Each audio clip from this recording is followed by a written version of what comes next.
जोहार साथियों। माटी की लड़ाई का इतिहास हमारा पुराना है। हमारी जीवटता का अंग्रेजों ने भी लोहा माना है। आज सर्वप्रथम हूल दिवस के अवसर पर उन तमाम वीरों को कोटि कोटि नमन करते हैं जिन्होंने अपने प्राणों को निछावर करते हुए हमारी अस्मिता, हमारे जल जमीन जंगल का बचाव हेतु अंग्रेजों के खिलाफ संग्राम किया था, अंग्रेजों के खिलाफ युद्ध किया था। साथियों, जहां एक और पूरे भारतवर्ष ने अंग्रेजों का आधिपत्य स्वीकार कर लिया था, राजे रजवाड़े अंग्रेजों के साथ अपने अपने राज्य के लिए सेटिंग करने में लगे थे, बड़े बड़े कुलीन परिवार उनके सामने अपने घुटने टेक चुके थे, तभी एक क्षेत्र ऐसा था जहां हमेशा समय समय पर अंग्रेजों के खिलाफ विद्रोह की स्वर गूंज सुनाई देती थी। जी हाँ, वह क्षेत्र था प्रकृति की गोद में बसा हुआ झारखंड।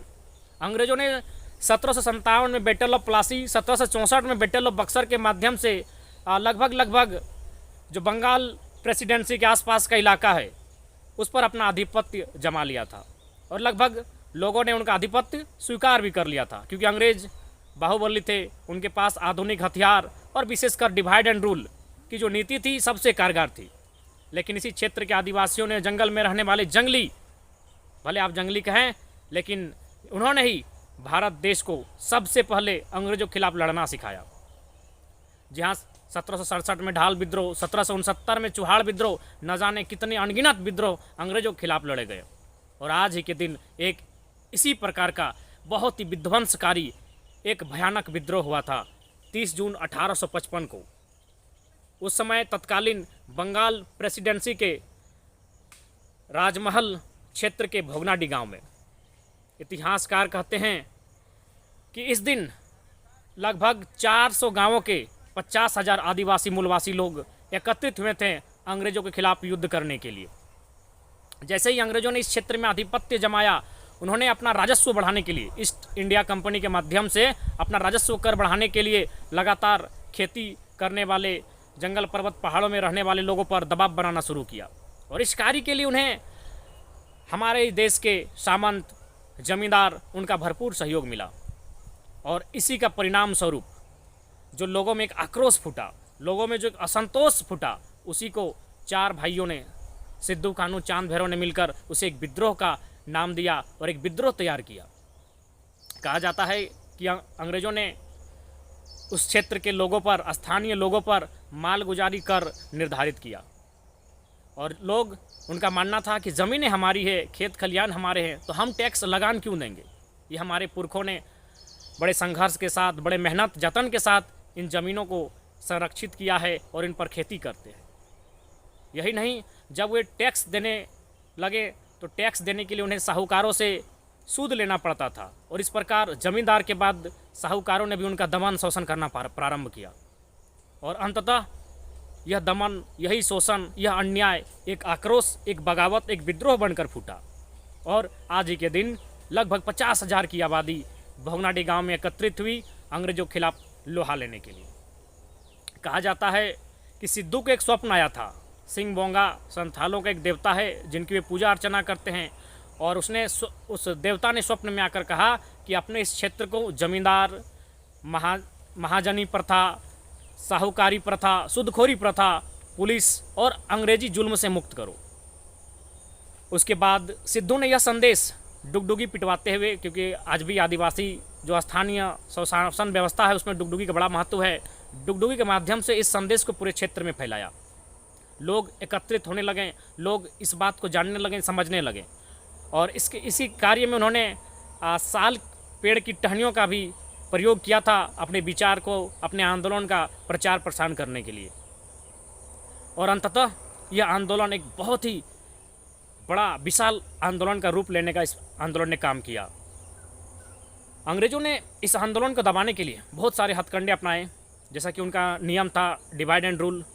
और सिद्धू कानू पर उन्होंने लगभग 10,000 का मूल्य भी रखा कि जो उन्हें जिंदा पकड़ कर देंगे, उस पर मूल्य निर्धारित किया गया था। और अंततः ऐसा भी दौर आया कि उन्हें गद्दारी की वजह से अंग्रेजों ने उन्हें पकड़ने का काम किया और 26 जुलाई के आसपास उसी साल फांसी की सज़ा दी गई दोनों भाइयों को। लेकिन यह आंदोलन बृहद रूप ले चुका था और इसी आंदोलन को देखकर 1857 में जिसे भारत की बड़ी क्रांति कहा जाता है, तो कहीं ना कहीं उस क्रांति के लिए 1855 की जो क्रांति थी उसी ने एक भूमिका, एक प्लेटफॉर्म तैयार किया था। आगे विशेषकर अंग्रेजी इतिहासकार हंटर लिखते हैं कि लगभग 20,000 आदिवासी मूलवासी अंग्रेज़ों की गोलियों से शहीद हुए थे, लेकिन अंग्रेज़ों को बाद में इसका पछतावा भी हुआ था, उन्हें गलानी भी हुई। लेकिन उस गलानी का क्या, आखिर कसूर क्या था उनका?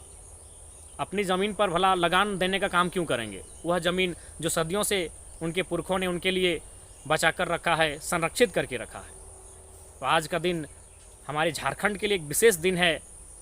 आज ही के दिन एक बहुत बड़ा विद्रोह लड़ा गया था, जिसे हम लोग हूल दिवस के नाम से जानते हैं। हूल का शाब्दिक अर्थ संताल भाषा में होता है विद्रोह, अन्याय के खिलाफ आवाज़ बुलंद करना।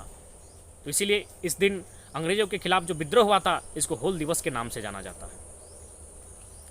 हालांकि भारतीय इतिहासकार, क्योंकि भारतीय इतिहासकार हमेशा संकीर्ण मानसिकता के लोग रहे हैं, उन्होंने हमेशा भेदभाव और पक्षपात किया है। उन्होंने इस आंदोलन को विशेष तुल्य नहीं दिया, क्योंकि संभवतः आदिवासी, जिन्हें पिछड़ा कहा जाता होगा, जंगल पर्वत में रहने वाले जंगली लोग माना जाता है, उन्होंने उतना तुल देने का काम नहीं किया। लेकिन एक बात गौर कीजिएगा, जितने भी आंदोलन हुए थे उस दरमियान, चाहे राजा रजवाड़ों ने भी किया हो, उन्होंने भी अपने क्षेत्र के लिए आंदोलन किया था, लेकिन उनके आंदोलन को, राजा रजवाड़ों के आंदोलन को इतिहासकारों ने देश का आंदोलन करार दिया, और आदिवासियों ने जितना भी आंदोलन लड़ा उसे क्षेत्रीय आंदोलन करार दिया। ये बहुत ही दुख की बात है और बड़े शर्म की बात है इतिहासकारों के लिए।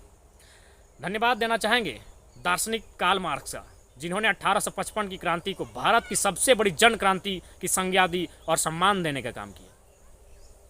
आज इस क्रांति के लगभग 166 साल बीत गए, लेकिन परिस्थितियाँ, स्थितियाँ जस की तस बनी हुई है। आज भी ज़मीनों पर, जंगलों पर, पहाड़ों पर अतिक्रमण चलता आ रहा है। पर प्रश्न है, अब आज के दौर में कौन तीर कमान लेकर सिद्धू कान्हू बनने का कार्य करेगा?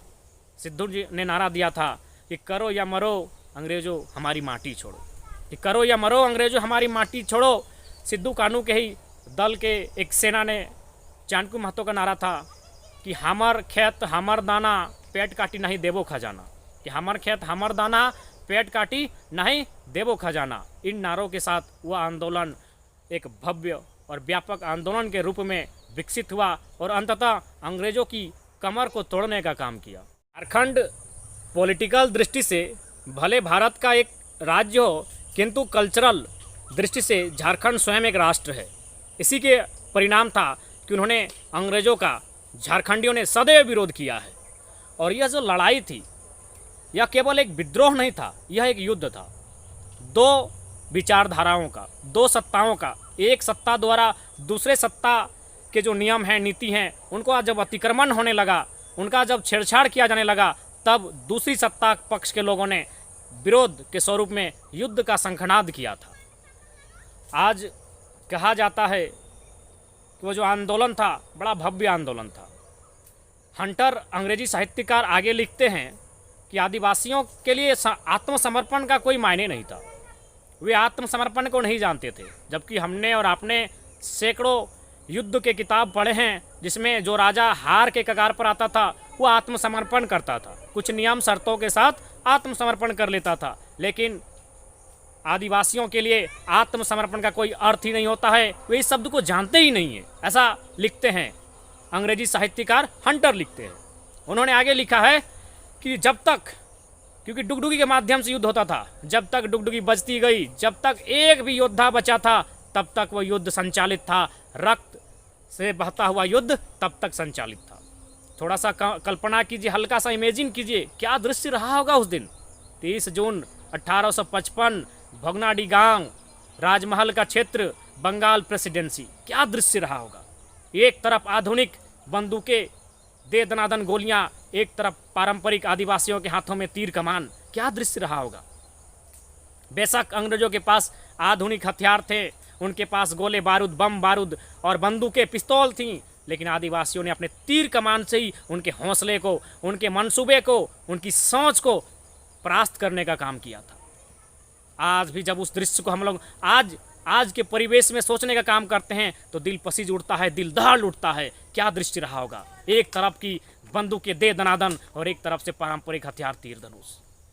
सलाम नमन उन वीरों को जिन्होंने अदम्य साहस के साथ अंग्रेजों की बंदूक से निकलने वाली गोलियों का सामना किया था। आज हुल दिवस के शहादत को 166 वर्ष बीत गए, पर क्या जिस मकसद के साथ, जिस उद्देश्य के साथ अंग्रेजों का विरोध किया गया था, वो सपना पूरा हो पाया? शायद नहीं, क्योंकि मूल उद्देश्य था एक ऐसा समाज जो आत्मनिर्भर होगा, जहाँ समाजवाद होगा, जहाँ लोगों में एक दूसरे के प्रति प्रेम भाव, एक दूसरे के प्रति सहयोग की भावना होगी। हर किसी के पास अपने खेत खलिहान होंगे, जंगलों से उनका सीधा नाता होगा। पर आज़ादी के बाद इन काले भूरे अंग्रेजों ने क्या किया? जंगलों की अंधाधुंध कटाई की, पहाड़ों को, पर्वतों को पूंजीपतियों के अधीन किया। तो क्या ऐसा करके सिद्धू कान्हू, फूलो झानो, चांद भैरव, चाणक्य महतो के सपनों का झारखंड बन पाएगा? आज लाखों की संख्या में आदिवासियों को विस्थापित किया गया, उन्हें घर से बेघर किया गया। क्या उनका यही सपना था? संभवतः नहीं, क्योंकि हम इस भूमि के मालिक थे। इस भूमि का संरक्षण, बचाव हेतु हमने असंख्य बलिदान दिए थे। लेकिन आज सबसे बड़ा दुर्भाग्य झारखंड प्रदेश का है। यहाँ के नीति नियम 20 वर्ष बीत गए, लेकिन आज तक विस्थापन नीति नहीं बनाई गई। आज भी सैकड़ों, हजारों ऐसे उदाहरण हैं जब कल कारखानों, डेमो के माध्यम से विस्थापित हुए लोगों को ना उचित मुआवजा मिल पाया है, ना न्याय मिल पाया है। आज भी लोग न्याय को दर बदर की ठोकरें खा रहे हैं, न्याय के लिए तरस रहे हैं। संभव है ऐसे सपनों का झारखंड कतई नहीं होगा हमारे वीरों का, जिन्होंने हंसते हुए अंग्रेजों की गोलियों के सामने अपने सीने को अड़ाते हुए अपने प्राणों की आहुति दी थी। आज पुनः एक बार यह राज्य उलगुलान मांगता है। सिद्धू कान्हू, वीर बिरसा के आगमन की अभिलाषा में है यह राज्य। अंत में पुनः इतना ही कहेंगे कि जब जब लोगों ने हमारी माटी पर नज़र गड़ाई है, उन्होंने तब तब मुँह की खाई है।